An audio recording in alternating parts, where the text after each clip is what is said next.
사이다 무비튼. 내 이름은 윤지우. 26살의 회사원이다.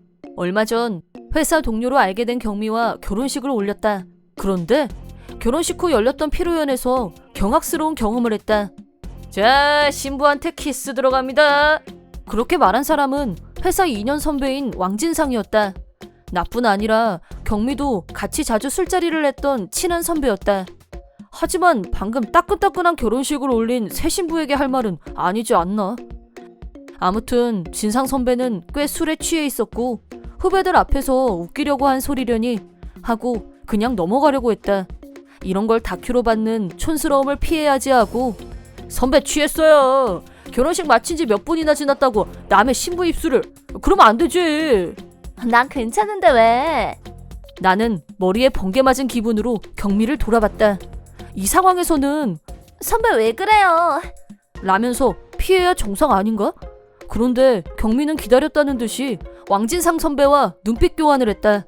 피로연이라 다들 술을 마셔서 그런지 여기저기서 키스해 키스해 하면서 분위기를 몰아갔다. 나는 두 사람을 필사적으로 막으려고 했지만 이미 사건은 일어났고 내 새 신부의 입술을 왕진상에게 빼앗기고 말았다. 더구나 이것들이 한 번도 아니고 여러 번 입을 맞추는데 뭐 하는 거야? 미치지 않고 진짜로 키스를 하는 인간들이 어디 있어? 아니, 웃자고 하는 일에 죽자고 달려들기 있어 없어? 이게 지금 무슨 일이야? 너랑 나랑 몇 분 전에 결혼식 올린 신혼부부야. 내 입장에서는 충분히 화낼 만한 일이었다. 주변에서 바람을 넣던 인간들도 설마 진짜 할 줄은 몰랐는지 갑자기 분위기가 싸해졌다. 여기서 정상이 아닌 건 경미와 왕진상 두 사람인 게 분명했다. 하지만 경미와 왕진상은 뭐가 어때서 그러냐며? 야, 새 신랑이 송신랑이니까 분위기가 확 가라앉잖아. 너 진짜 이렇게 분위기 망칠 거야? 외국에서는 이 정도는 인사야. 그냥 좀 쿨하게 못해? 뭘 잘못 알고 있는 것 같아서 정정하는데 네가 말하는 외국에서도 입술은 애인 외엔 안 내주거든요? 그리고 여기가 외국이냐고. 피로연은 엉망이 됐고 소중한 결혼식에 기분이 완전히 상했지만 주변에서 말리고 위로하고 어쩌고 하는 바람에 대강 넘어가게 됐다. 하지만 나는 내내 찜찜했고 두 사람의 관계가 개운하지 않았던 게 사실이다. 결국 신혼 초 한 달간은 사소한 일로 계속 말다툼이 일어나는 불편한 상황이 지속됐다. 하지만 경미와 평생을 함께하기로 약속한 이상 이렇게 지낼 수만은 없는 일이고 이런 앙금을 남겨두면 앞으로 우리 부부 사이에 큰 걸림돌이 될 거란 생각이 들었다. 그래서 나는 잊자, 그래 잊자, 없었던 일로 하자 하고 그 일을 잊으려고 노력했다. 하지만 겨우 2달 후 경미의 불륜을 알게 됐다. 상대는 역시 그 왕진상이었다. 왕진상은 영업사원이었고 외부에 나왔다가 우리 집 앞을 지나갈 때마다 틈틈이 경미와 만나왔다는 사실을 알았다. 내가 두 사람의 관계를 알게 된 건 왕진상의 사원증이 우리 집 침대에 떨어져 있었기 때문이다. 경미는 처음에는 아니라고 딱 잡아댔지만 좋아, 그럼 이 사원증이 다른 것도 아니고 하필 우리 부부 침대 위에 떨어져 있게 된 이유를 알아듣게 설명해봐 라고 하자 입을 다물었다. 우리 집은 침실이 2층에 있어서 그럴듯한 변명은 애초부터 불가능했다. 솔직히 말해봐, 두 사람은 언제부터야? 결혼식 끝나고 3일 후쯤. 그때 피로연에서 키스하고 나서 서로 계속 끌려서 어쩔 수 없이. 경미왈, 왕진상이 키스를 너무 잘해서 거기에 빠져버렸다나. 그래, 키스 하나 제대로 못한 내가 미안하다. 근데 그 사람하고는 육체적인 관계만 가진 거고 내가 마음으로 사랑하는 사람은 지우씨밖에 없어. 그런 말이 뻔뻔하게 나와? 난 너 마음에서부터 싫어졌어. 꼴도 보기 싫으니까 당장 이 집에서 나가. 경미는 그러는 게 어디 있냐며 아우성쳤지만 나는 일단 무시하고 경미를 친정으로 돌려보냈다. 정식 이혼 수속은 일단 좀 더 있다가 하기로 했는데 바로 며칠 후 쉬는 날에 연락도 없이 경미가 집으로 왔다. 그것도 왕진상을 데리고 같이. 이건 무슨 시츄에이션? 회사 아닌 내 집에서 왕진상 씨 얼굴 보는 거 불편한데? 심하게. 힘들겠지만 중요한 얘기라서 나 경미하고 결혼하기로 했다. 그러니까 네가 빨리 경미랑 이혼해줬으면 해서. 뭐래? 혹시 머리가 어떻게 된 거 아니야? 경미, 너 지금 이 상황이 말이 된다고 생각해?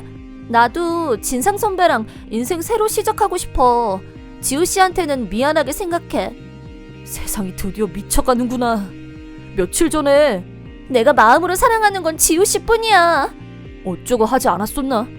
그럼 내가 이혼하자고 했을 땐 왜 사랑하네 어쩌네 한 건데?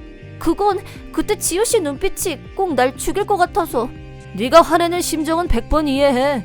근데 화를 낼 거면 경미 말고 나한테 내. 꼴의 남자라고 지금 누굴 감싸?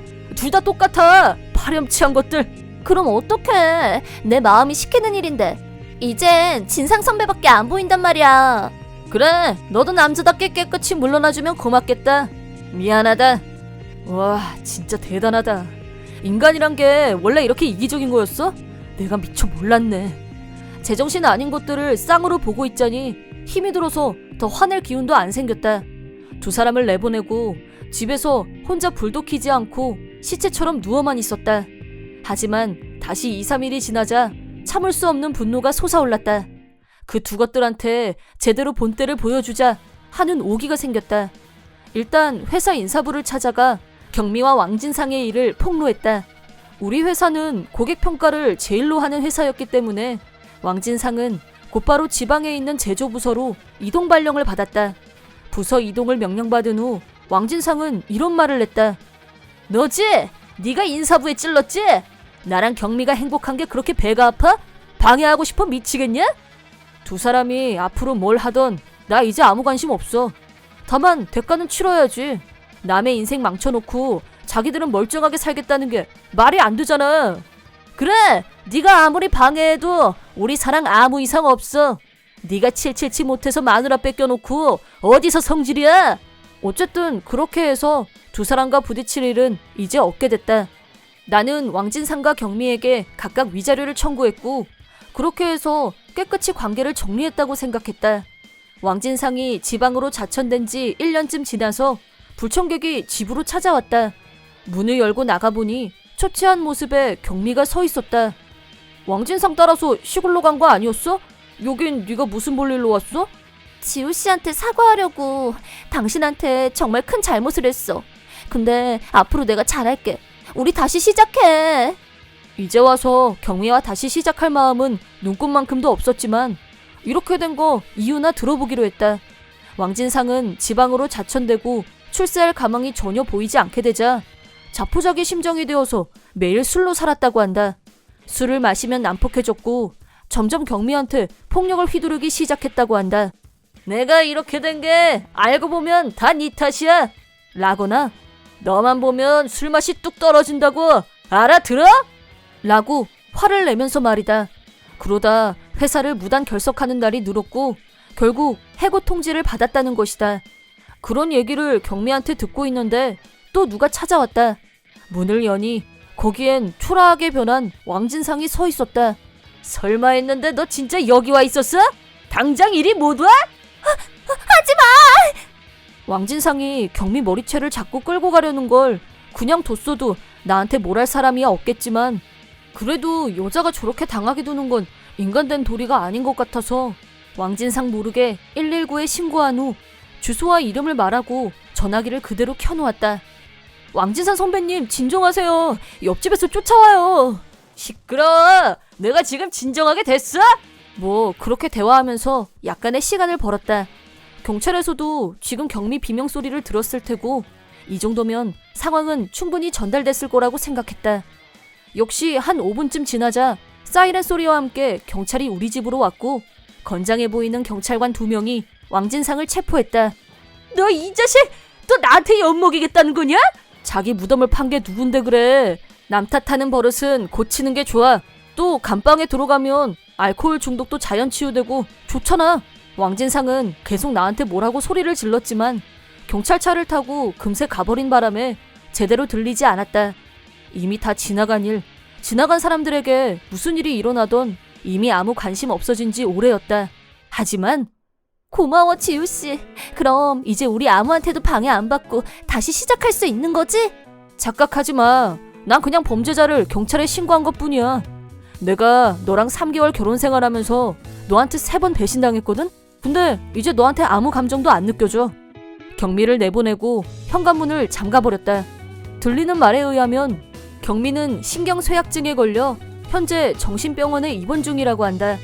요란스럽게 재혼을 했던 왕진상은 교도소에 들어가 있고 마지막 희망이라고 생각했던 나한테 외면당하자 정신적으로 힘들었던 모양이다. 모르긴 해도 현재 상황으로 볼 때 왕진상과 경미가 제대로 된 생활을 다시 하긴 힘들어 보인다. 나 역시 안 하니만 못한 결혼이었지만 더 망가지기 전에 이혼하고 불행에서 빠져나온 게 그나마 다행이었다는 생각이 든다. 다시 결혼 상대를 찾는다면 놀기 좋아하는 여자 말고 차분한 사람을 만나고 싶다. 또 생각 없이 불륜이나 저지르는 여자를 만나면 그땐 나도 망가질지 모르니까. 이번 영상은 어떠셨나요? 재밌게 보셨다면 구독, 좋아요에 댓글까지 달아주시면 감사하겠습니다. 그럼 다음 영상에서 만나요.